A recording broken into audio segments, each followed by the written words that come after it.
Hey guys, welcome to another video on Bharat in Germany. My name is Bharat, and in this video, we have a very special guest with us who is Ashmi, who is living in Belgium.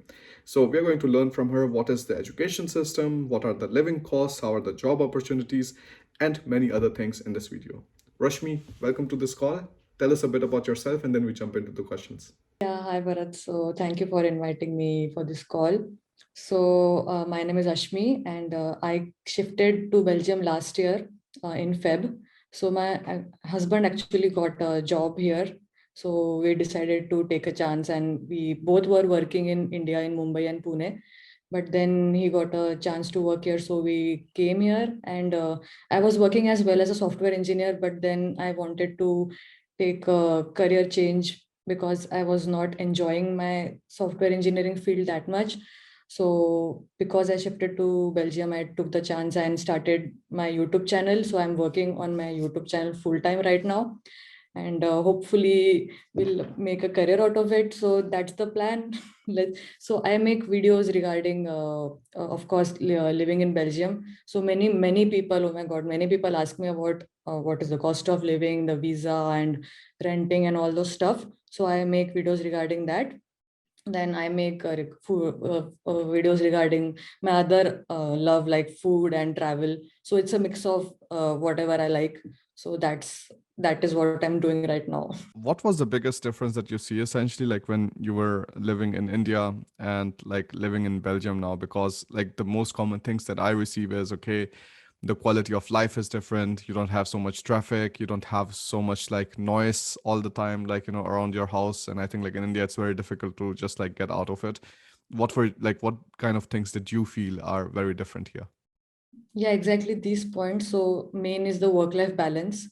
Like in Mumbai, the commute time was so horrifying. Like only to reach the office and come back home, it used to take like 3 hours or something. Like that is so painful. And like me and my husband both had different timings. It was like living in the same house, but hardly getting to spend time with each other. So last year when we shifted and the pandemic started, so we got much more time with each other than expected. So, and because of pandemic, so I think we did not get the regular experience like how expats get when they shift to a new country. So we felt quite lonely actually. First couple of months we were busy setting up house and searching, and so that was fine. But by the end of the year we were so homesick and like fed up. Mm, So this year in the beginning we just went to India for few months and we recharged ourselves. mm, And now but we really like it here. Like it's mm, very peaceful and beautiful place to live in, like very peace and quiet. So mm. overall it's a very nice experience compared to what we experienced in Mumbai for sure. Okay. That sounds interesting. Now, what I wanted to also ask is, for example, it happens to me many times when I'm living in Europe, and especially during winters, I'm like, I fucking hate it here because winters are like so depressing. And then I miss my times in India, right? And I go back to India, and then I'm like, I miss back home. Like I want to go back. Did you feel Like, something like that this time or not yeah, yet? yeah, like the saying grass is always green Yeah, on the other side, that always. happens all the time. So it was like first time we were experiencing such European winters. It was quite tough. Mm, But then this year we went to Mumbai during summers and the humidity was insane. Like I was like, I need my winters in Belgium back. Even that is better. So yeah, that happens. Like every place has its advantages and disadvantages. So yeah. mm-hmm. Yeah, I also feel the same. Now, about the education system now in Ashmi. So, how does it look like in Belgium? Like, are the tuition fees and any other thing that you can tell us about it? So I myself have not done any education here, but Mm, then I have a Indian couple friend, mm. so who both studied here. Like one did masters and one did PhD. So I collected some information to discuss here. Very nice. So yeah, so for masters, like there are many good universities in Belgium, like KU Leuven, which is I think in the top 100 in the world. Then there is University of Ghent city where I live in. Then there are nice universities in Antwerp, in Brussels. So most of them are public universities, and few of them, like one or two, are in Brussels, which are private.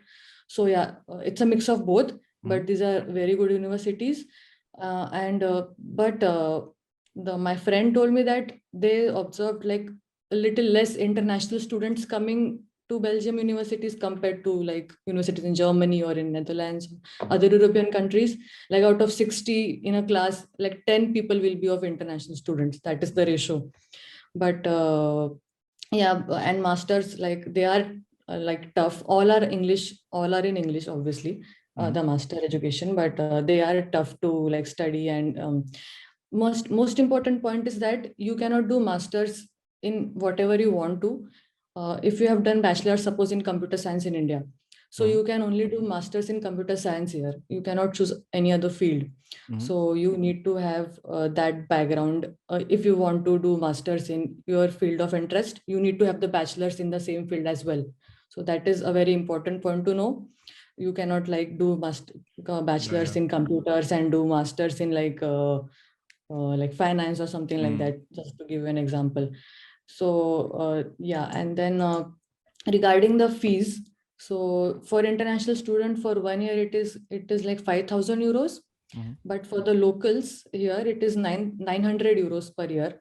But if you are a non-EU person, like suppose me, I want to study here and I have been living here for more than a year.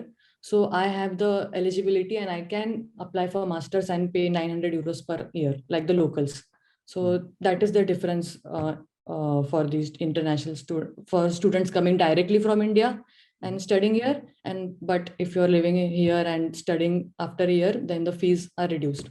Mm-hmm. Mm-hmm. So that is one important point. And second is you if you have already done masters, bachelor's plus masters in India, Mm-hmm. so you can again do masters on masters here. But it depends, like your masters in India has to be recognized by the Belgian universities, then only you can do that. Mm-hmm. So the regular masters, they are of 2 years. So this masters on masters is for 1 year. Mm-hmm. So you can do that as well here. And there are like 120 credits you have to have for the 2 years of masters, 60 years credits per year. And after 1 year of completion, you can do summer internship. And that is actually very good, because if you do the internship, then it is 99% chance that it will be converted into full time once you complete the master. So but if you are not able to do it, then you can take an extra subject, and the credits are same for internship or that subject, 6 credits max. So you can do that. And if by any chance you are not able to clear up any particular subject in the first year, then you can appear for a re-exam in the summer's vacation. Mm-hmm. So your time is not wasted as such, and you can then apply for second year on time with other students. In case you are not able to clear for the second attempt as well, then you need to pay money per subject and again give it later, the Okay. exams. Yeah, and That's you it. need 70% clear, like to go to second year, and that is how you complete the masters.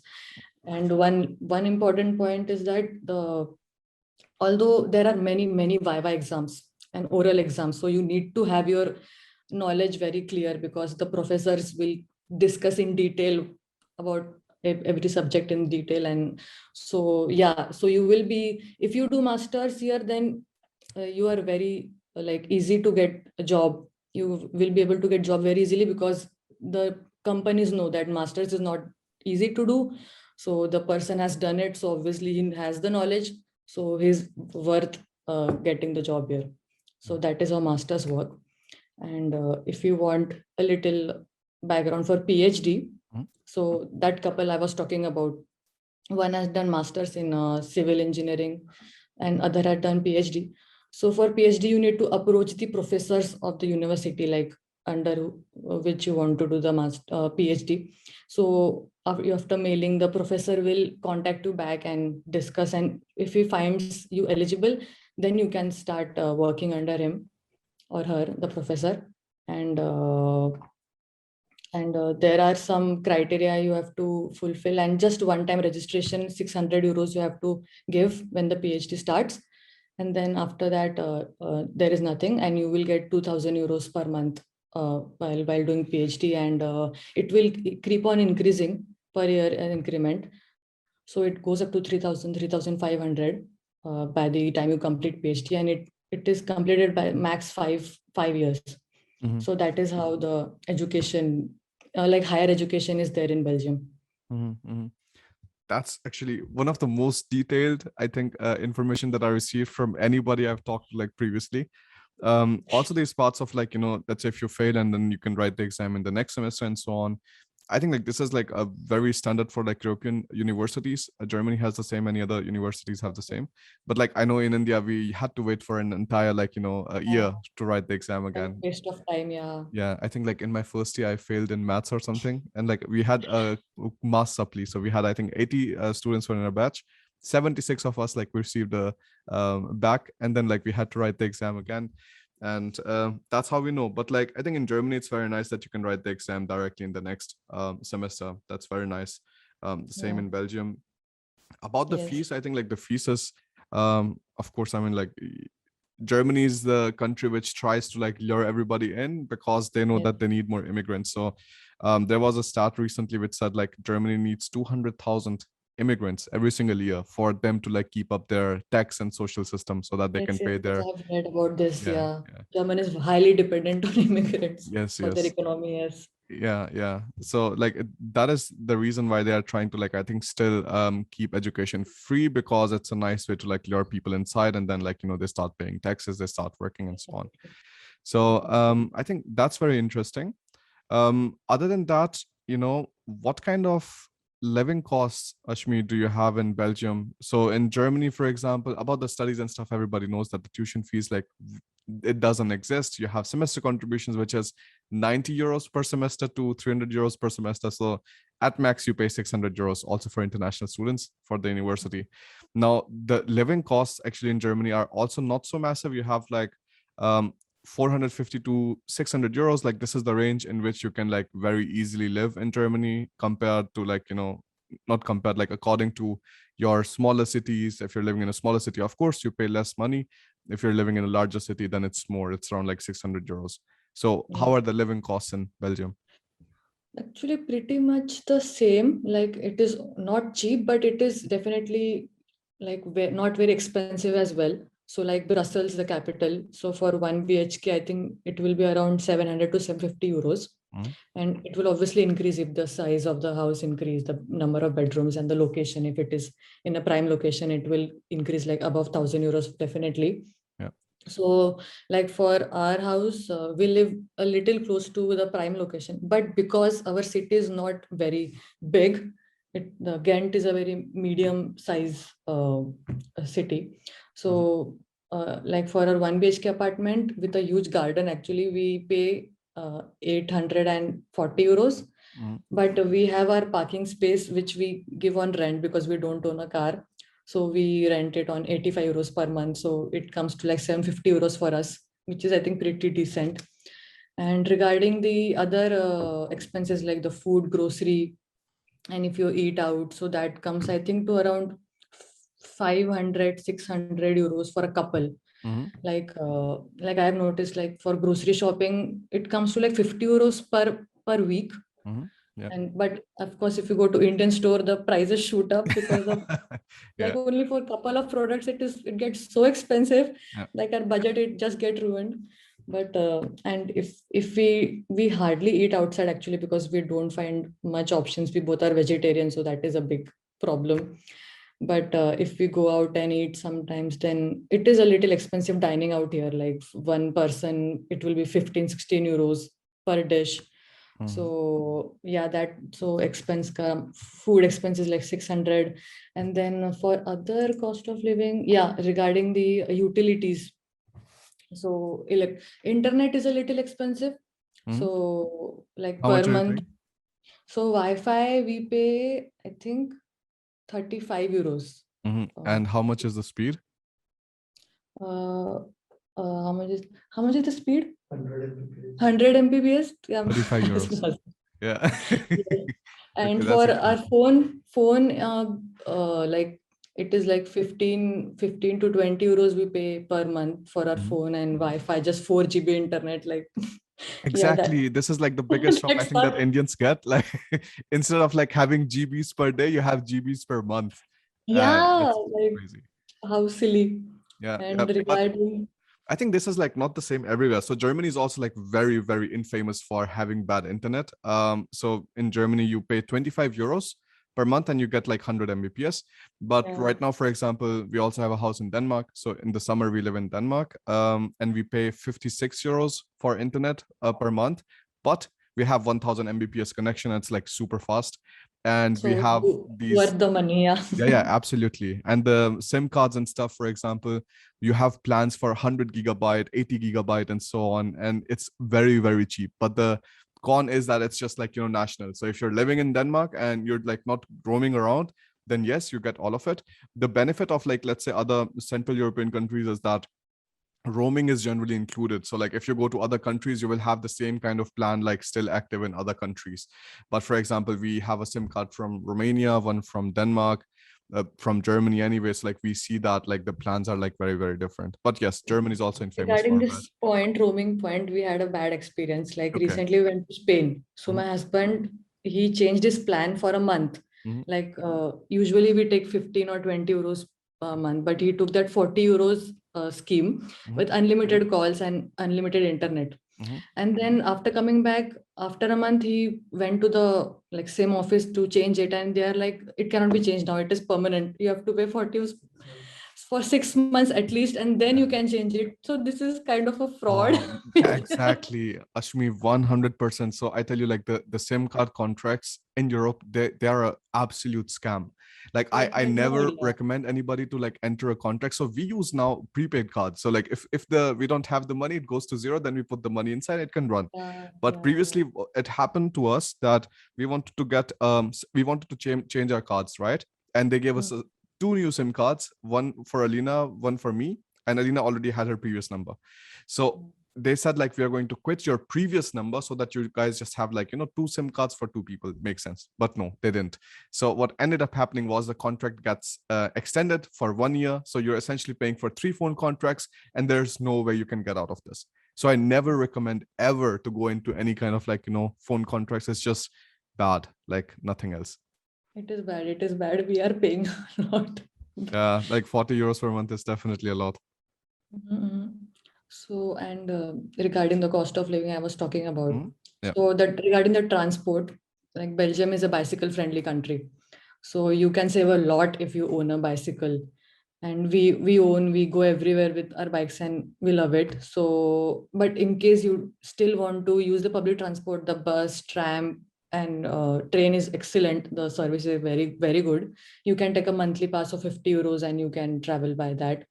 So overall, I think up max to max 1500 euros per month for a couple as expenses we have observed and calculated. Mm-hmm. Mm-hmm. Okay, that's actually not bad. Yeah, for a couple, I mean, it's reasonable. And I think like you're right. Like with the groceries, I and Alina like used to be very meticulous about it. We used to pay like I think 300 euros as a couple together. Yeah. But anytime we would go to the Indian stores, of course, everything's more expensive. Like you want to get some normal spices for 100 gram, like you will have just like I don't know 3-4 euros, like you will pay right away. The So worst is the chai patti. So expensive. And I love my chai. yeah, And it gets so expensive, yeah.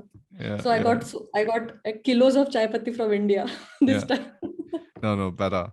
Because it's just like it's a luxury to like have still Indian things in Europe. Yeah, And yeah, definitely. so I mean like I understand that sometimes you have to pay a premium for that. But yes, it does like screw up with the budget sometimes. Yes, yes. Um the living cost, like in combined, let's say for students, it's like not so much.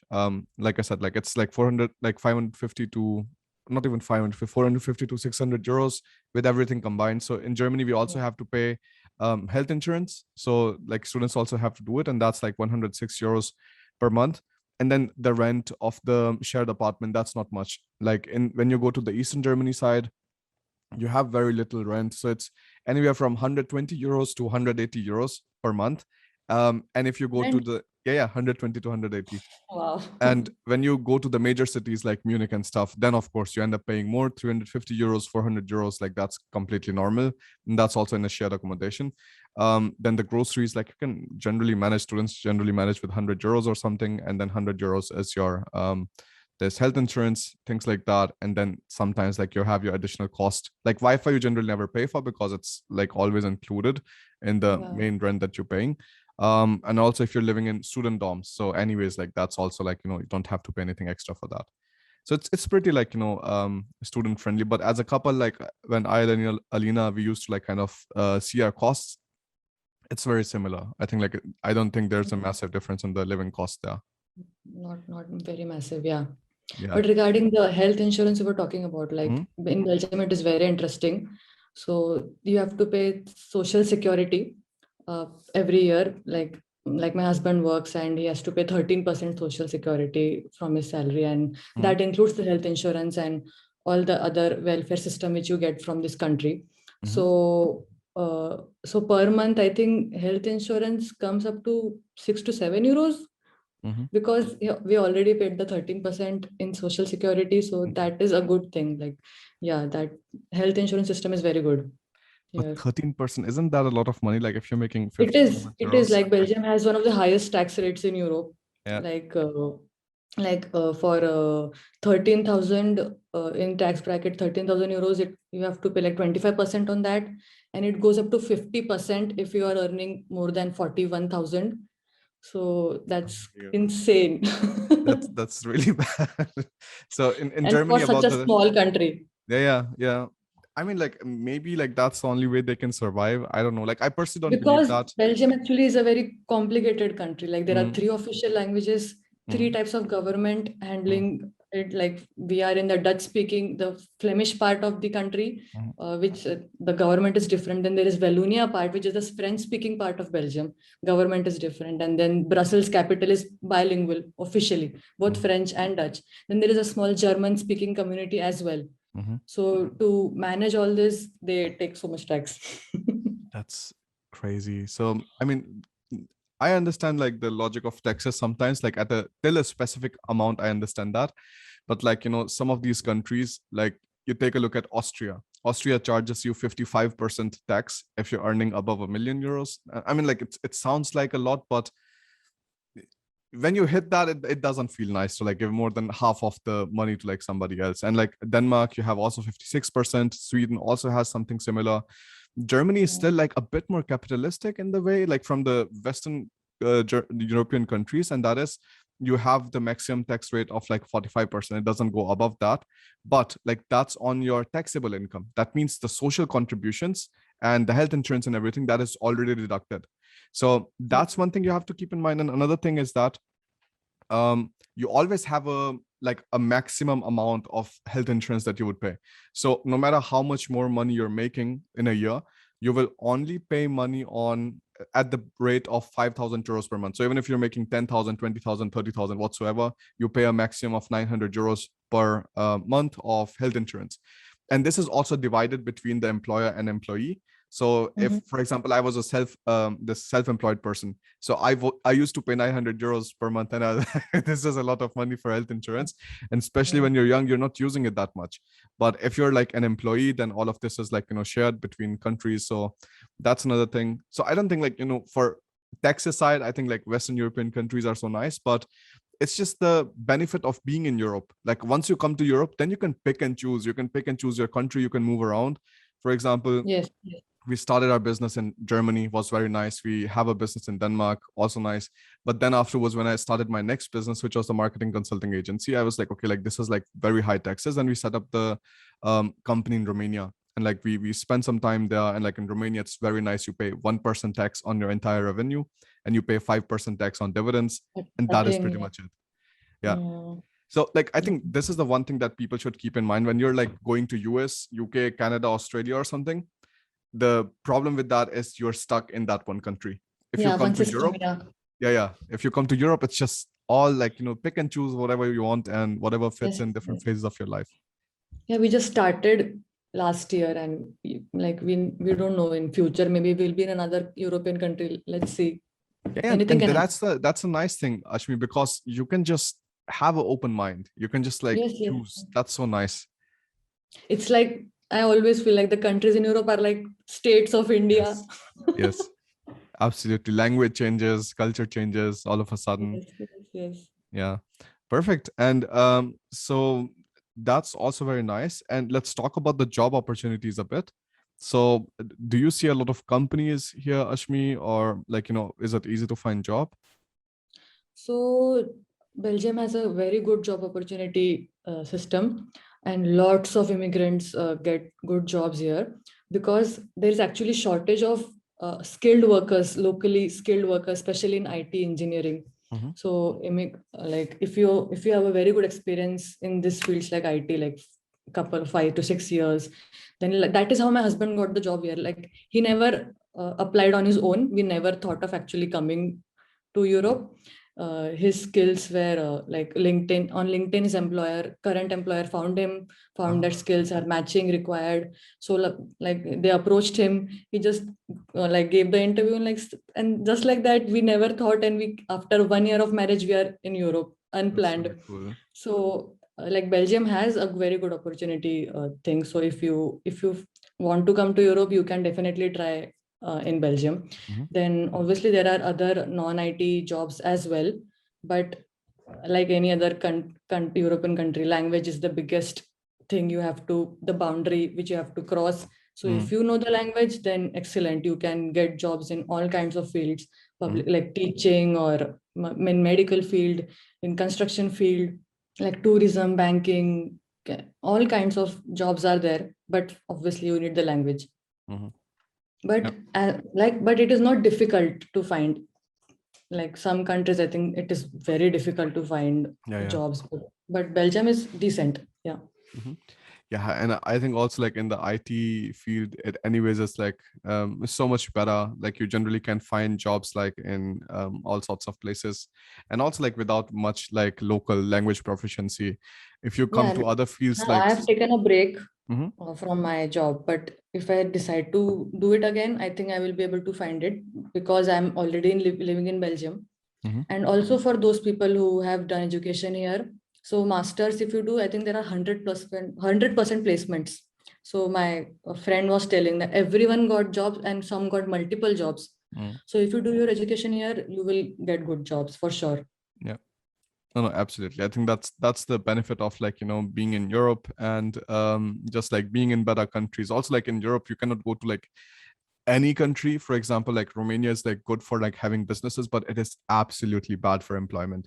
Like if you would take a look at the population of Romania, it is decreasing massively year by year because more people are moving out than the people who are like, taking birth in the country. That's the first thing. And Bulgaria, so Bulgaria is the largest, no, the fastest declining population in Europe, has the fastest declining population because people just move out. They don't have enough job opportunities. So even when you come to Europe, I think it's very important to see what kind of country you're choosing to move in, because if you go towards Eastern European countries, you have Poland, you have Czech Republic, Slovakia, Slovenia, Romania, Bulgaria, all of these, like you will not have much like job opportunities. Come towards the Western side and Scandinavia, like you still have better opportunities there. And how does the entire story look like with the permanent residency and citizenship, Ashmi? So it's like 5 years you have to live in this country, so you are eligible for PR. And one important thing is that you have to do integration course, which the language is taught, basic levels of the Dutch language. Like I'm talking about the Flemish area where Dutch is the official language. So good point is that when expats come and shift here, so we get the invitation of doing the integration course for free. Mm-hmm. So you can apply and learn the language for free. And then that is one criteria if you want to apply for PR, apart from staying in the country for 5 years. Mm-hmm. So yeah, basic eligibility for that, like nothing out of the world. Okay. Okay. Yeah, yeah, that sounds interesting. I think in Germany it's also very similar. So you come to Germany for studies. You can, of course, like study for 2 years afterwards. In 2 years, you're eligible for a permanent residency when you start working full time. And also, if you have a EU blue card where you earn above 56,000, 57,000 euros, changes every single year. You earn above that limit, then you can Yeah. get the permanent residency in 21 months. So that is very lucrative. And then afterwards, once you have given your taxes and social contributions for a minimum of 5 years, that's like 60 months, Yes, yes, then you're same. Yeah. eligible for citizenship. Yeah. Perfect. Pretty much the same for Belgium. I've seen that. So I've like, had a call with a lot of people so far, and I think like it's pretty much same. It's like maybe sometimes it's 4 years or 5 years, but it's like always in that area that like you get your permanent residency, and then eight to Yeah, ten that years is you why get I your. told you nothing out of the world. Yes. Very used to nothing like that. Yeah. Yeah. Perfect. Now, what are the other things that kind of struck out to you, Ashmi, when you were like, when you were living in now in Belgium? Like, what kind of other problems you think other Indians might face, or like things that they should know about that you didn't know previously? Yes, I have few points. So first of all, you have to do everything on your own. Like in India, you are like kings and queens of the world. Like Yeah. you get service, cheap service for everything. You have the maid and you have the carpenter coming to set up your furniture. But oh my God, we had so much trouble. We are not used to it. Mm, We had the IKEA experience for the first time. So we got all the first of all, I did not understand how the system worked in IKEA for mm. few times, and then when we got to know, then we got the parts. We have to install everything. So setting up our home, it was a big task. Mhm. So people should know that you have to do everything on your own, and if you want to get done it by some other people, then pay a lot of money It and costs then a get lot, it yeah. done. Very expensive for smaller things like plumbing or carpenter or anything, fixing a door. If you're coming to Belgium, then I highly recommend invest in a bicycle. Like really, like it is fun. Like it is not like a torture or something. You will enjoy, and Mhm. because it is a like all the roads have a good track and everything, you can roam in the entire country. It's a small country and you can use the bicycle for that. Like you will save a lot in transport, and there is no maintenance and no fuel expense for cycle, so why not use that? Then for all the grocery stores, so they have the discount cards, like always get that. You can save a lot in products and get discounted items. So that we have learned after, like first, like in the beginning we had no idea. We used to pay and we used to get the items and pay the full amount, but after getting the cards, like looking at other people, like they have the cards and why not use the bonus card. Like Albert Heijn is a very famous grocery store here, so we get so much bonus items there. So that is a good point. People should know when they come to Belgium. No, I think like otherwise, anyways, the people who are watching the video, they can take a look at your YouTube channel and see what kind of like, things you have there. Just one point I just Yes. recollected. Sorry. So Belgium is very famous for second-hand market. The second-hand culture is insane here. Like from clothes to furniture, Mm, you can get everything in a very good quality. So people buy new stuff only if there is need of it. Otherwise, mm. we got second-hand dishwasher. Yeah. We get very good clothes. We got some furniture from the second-hand market. So people should really check out the second-hand market for clothes, for furniture, for even kitchen utensils. Like we have used a lot and we really liked it. And like for a plate or something in IKEA, you get it for like suppose 1.5 euros. And in that second-hand shop, you will get it for 50 cents. So you can save a Yeah. lot and you can get good, interesting stuff. Yeah. No, absolutely. I think this is a very good money saving trick. We Yeah. used to do that in Germany too, and I think like this is a very a standard thing in most of the European countries. So in Germany also you have a very good like flea market system. Denmark Yeah. too, we see the same thing. Like people generally like to like reuse things and like sell it once they're done with that.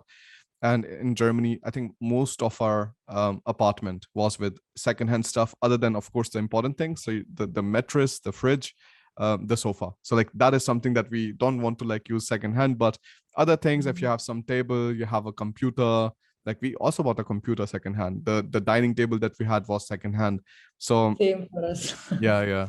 I think it's nice. Like if you can save money, like I think you can rather invest that money for later on instead of like, just spending it on new things. That doesn't make sense. Yes. Do you have anything else to add? I think it is a very nice country to live in, and Mm, we are enjoying our time here. And the people are really friendly, and everyone can speak English. So mhm, we hardly know any Dutch, but we did not have any communication problem as such. Like our mhm, neighbors are really helpful, and so you will find nice people in this country. And if you are a fitness freak, oh my god, like we were very lazy when we were in India, but after coming here, everyone is so fit, yeah, running all the time. So even we are trying to adapt a good healthy lifestyle. yeah. So so you will you will get good things if you come here. Mhm. So if you get a chance, like take this chance. Yes, I think that's very good advice. Thank you so much, guys, for watching this video. If you have any kind of further questions about Belgium and like life in Belgium and so on, you can also put in the comment section below, and I will add Ashmi's channel in the description so that you can also take a look at that. Ashmi, thank you so much for joining on this call, and I'll see Thank you you, around. Bharat. It was great talking to you. Yes, bye bye. Bye.